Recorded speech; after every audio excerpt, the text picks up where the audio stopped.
अस्सलाम वालेकुम, मैं हूं शेफ अहमद और आज मैं अपने दोस्तों को बताऊंगा कि हम अपने रेस्टोरेंट में मटन के कबाबों का मसाला किस तरह तैयार करते हैं। इंग्रेडिएंट्स की डिटेल आपको स्क्रीन पर शो हो रही है और इन कबाबों की डिटेल रेसिपी आपको चैनल पर मिल जाएगी। तो दोस्तों, इस मेथड को फॉलो करके आप भी मज़ेदार सा मटन कबाब मसाला तैयार कर सकते हैं। बहुत ही सिंपल सा और आसान तरीके से आपको मैं रेसिपी शेयर करने जा रहा हूँ। तो इस मेथड को आप भी फॉलो कीजिएगा तो इंशाल्लाह आप भी अपनी किचन में मज़ेदार से मटन कबाब मसाला तैयार कर सकते हैं। दोस्तों, ये टमाटर की जो ग्रेवी होती है इसको हमने पहले से ही बॉयल करके इसका पेस्ट तैयार किया हुआ होता है। तो अब हम इसकी बुनाई करेंगे।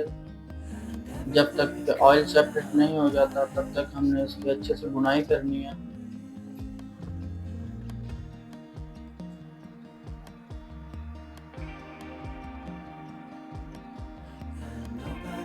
जैसे ही हमारी ग्रेवी की बुनाई होना शुरू हो जाए, ऑयल सेपरेट होना शुरू हो जाए, अब देख सकते हैं कि हमारा जो ऑयल है वो सेपरेट होना शुरू हो गया है।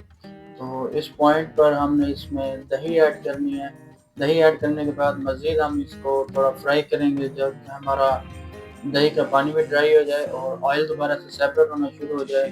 फिर हम इसमें शामिल करेंगे ये कुकिंग क्रीम है बड़ी, और ये ब्लैक पेपर है, हाफ टेबल स्पून करीब डाला है, और ये सफ़ेद ज़ीरा है, फ्रेश कोरिएंडर थोड़ा सा ऐड करेंगे और मज़ीद इसको थोड़ी देर के लिए हम पकाएंगे। दोस्तों, क्रीम डालने के बाद आपने ज़्यादा टाइम कुक नहीं करना, बस जस्ट 1 से 2 मिनट आप इसको अच्छे से हाई फ्लेम पे थोड़ा सा पका लेंगे।